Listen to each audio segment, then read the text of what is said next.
大家好，豬豬姑娘把聲又同大家見面啦。今次整黑麥包，手受傷後搓麵團都係要借助廚師機啦。唔講咁多啦，我哋開始整黑麥包啦。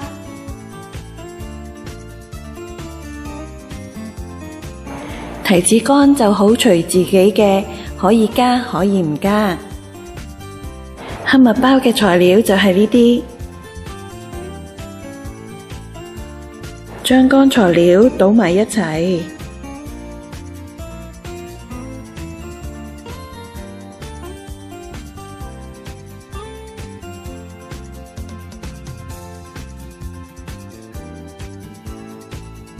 酵母同水混合攪拌至溶解。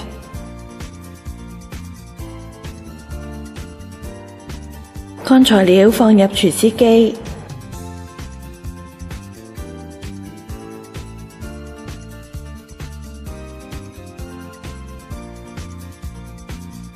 酵母水都加入，開慢速2分鐘，然後轉中速10分鐘。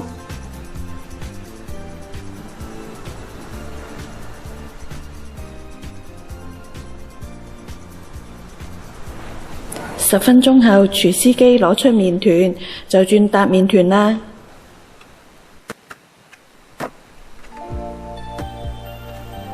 搭咗2分鐘左右，麵團明顯光滑咗好多。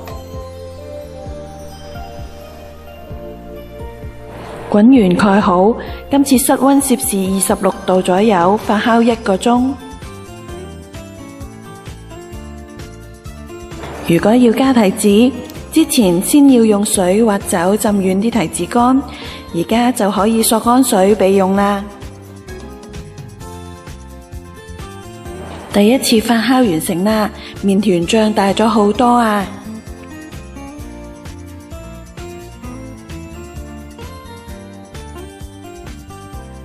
攞出嚟碌平排起，平均鋪上提子乾。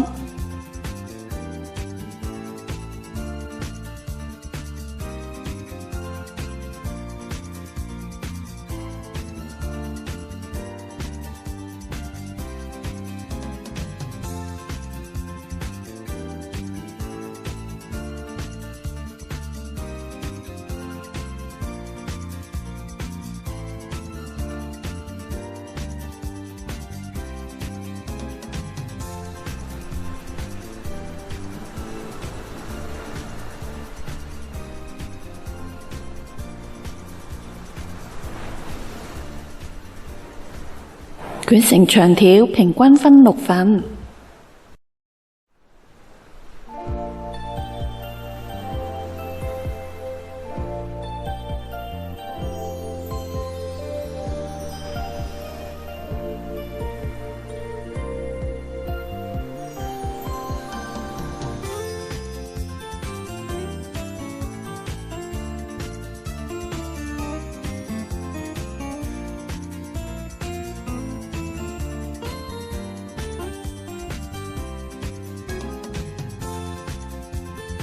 滾完放焗盤蓋好，第2次室溫發酵，大約45分鐘。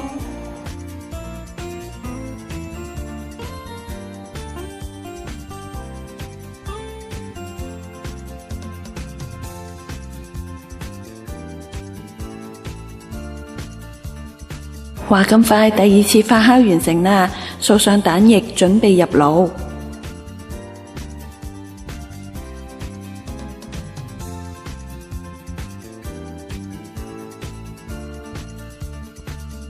預熱焗爐攝氏180度至200度，焗13至18分鐘。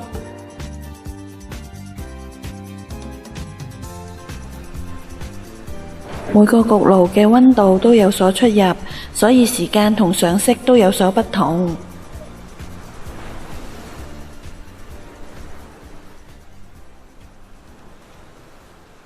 黑麥包就出爐啦！豬豬姑娘嘅分享，希望大家喜歡。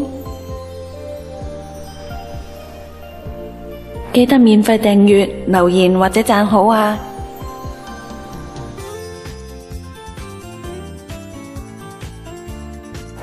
有你哋嘅支持係我拍片嘅動力。